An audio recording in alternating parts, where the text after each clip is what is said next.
For a long time on the 9nerds channel, I've been examining the show Atlanta. But what has been the most interesting and enlightening part of my examination has been the way that other people examine the show as well. That is to say, so much of my time enjoying the series has been listening to and reading other people's interpretations of the show's most iconic moments. But the reason why there are so many discussions and interpretations about Atlanta is because Atlanta has managed to harness the power of its surreal world to create a perfect medium for ambiguity. And there has been no better example of that ambiguity than the last scene in the last episode of the series, titled "It Was All a Dream." For this one last scene video, courtesy of NanoV Movies, I want to talk about the last scene of Atlanta and ultimately ask you, was Judge Judy thick or nah? Spoilers ahead, no context. If you haven't watched Atlanta, then go watch it, or watch this and see if you might be interested in watching it after. I don't know your life, I don't care. Sometimes in life we feel like the side characters in someone else's story, and I feel like the final episode of Atlanta aims to capture this feeling. Consider this. The final episode features all 4 main cast members of the show, Ern, Al, Van, and Socks. Just kidding, of course I'm talking about Darius, and Darius is the character that the episode focuses on, which is unique because throughout the whole series, the narrative has relied on Ern and Alfred's navigation of their careers in the music industry. However, without fail, if you ask a fan of Atlanta who their favorite character is, they will probably say Darius. I actually don't even know if that's true or not, but before this video drops, I'm going to ask my audience who their favorite character is, and I almost guarantee it's going to be Darius. Let's see the results now. I might be right, I might be wrong, I'm not sure. See, he is the low-stakes, crunchy, comic relief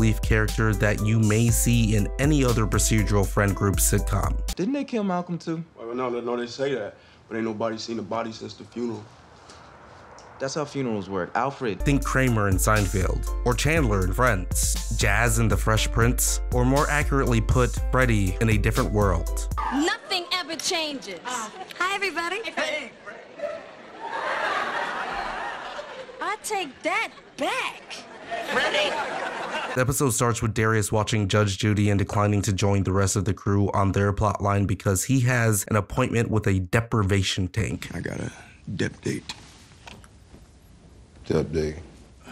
Picnic with a deputy? An underground Johnny Depp film edited from all his old films. Where in most episodes we would just follow Ern and Al and maybe meet up with Darius later, or even we see some of his antics in a B-plot. But more than likely, Darius just shows back up to meet with the rest of the gang at the end of the episode. If you are a fan of the show, you might be thinking, well, the best episodes are where he features the most. You might be thinking of Teddy Perkins, in which Darius has the full A-plot. You're right, but part of what makes that episode so intriguing is his absence from the rest of the show and the ambiguity of his character. We may be able to imagine how Al or Ern would react in that Teddy Perkins situation, but Darius is harder to figure out. The very premise of the Teddy Perkins episode is almost ambiguous. I mean, it's Darius just driving out to the middle of nowhere to pick up a piano he saw from Craigslist or something. However, the show previously, although briefly, established that Darius likes to buy and sell and trade things up. Furthermore, the show did a good job of establishing that Darius will trade any random thing, from pawn shop samurai swords to pit bulls. However, those are just little details and tidbits that are revealed about Darius's life, his nature. But for the most part throughout the series, we aren't given much about who Darius actually is because he's the side character, right? When he is not on screen, he's just out there in a different world. But in the final episode, he actually shares the A-plot with our main characters, and we are following Darius as he is picking up a prescription before he goes to an appointment for a dep session. And while he's at the pharmacy, he runs into none other than Cree Mother Summers, aka Freddy from the Cosby Show spin-off series, A Different World. The reasons why Cree is at the pharmacy is something I will go over in my full episode breakdown that will be released.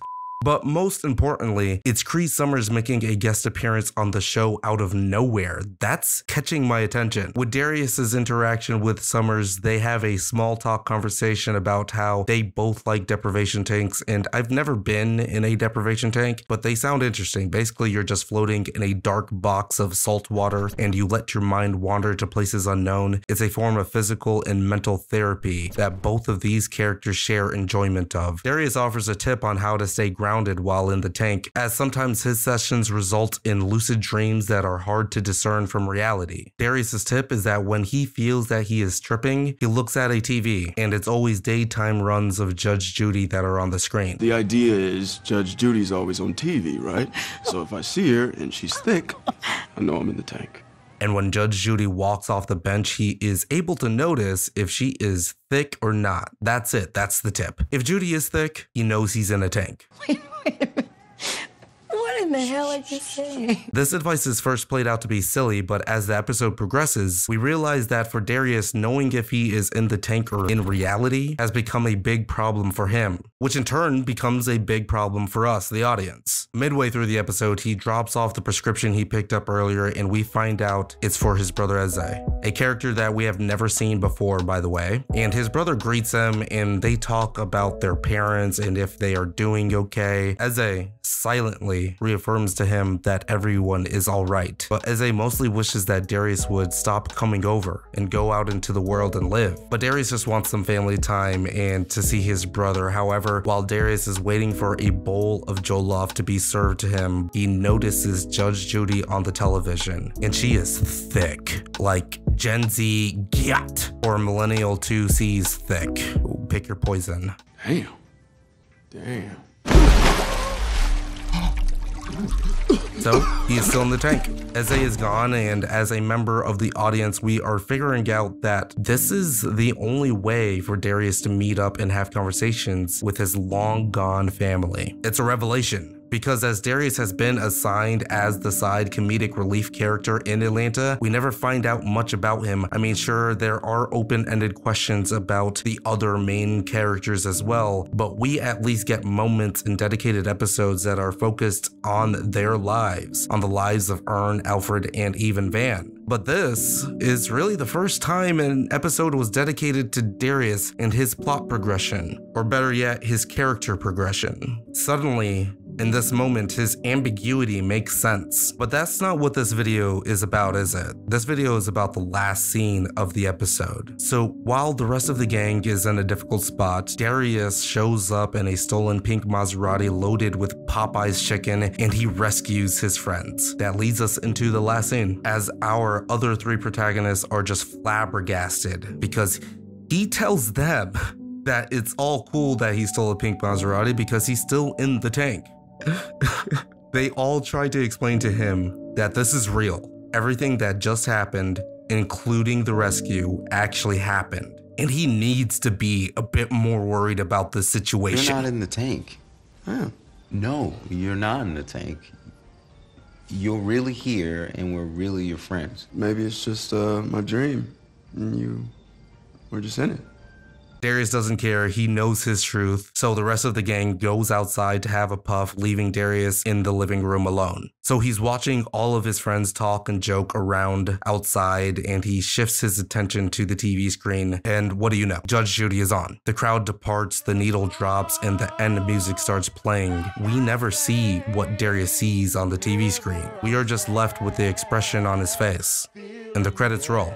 Did I lose you yet? Because I feel like I'm losing you. This is the final scene of the final episode of what is considered one of the best shows of the last decade. And it leaves us with ambiguity. We never get to see if the good judge was thick or not. Although I think I have an answer to if she is thick or not, but like I told you, that's not what this video is about. This video is about how sometimes we feel like we are the side characters to someone else's story. What?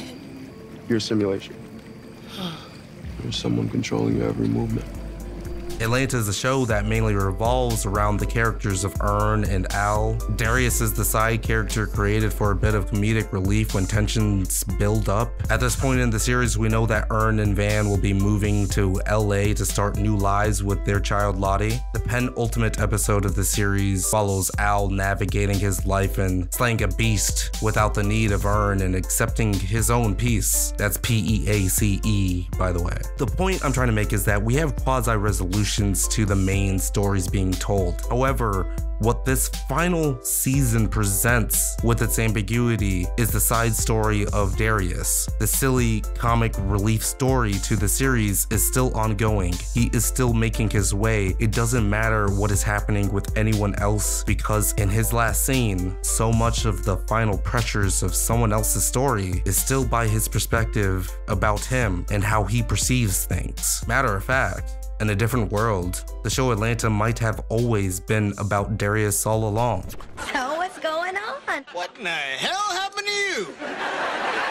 Freddie's going to law school. No! Congratulations, Winifred! Thank you, my sister, and you look fabulous.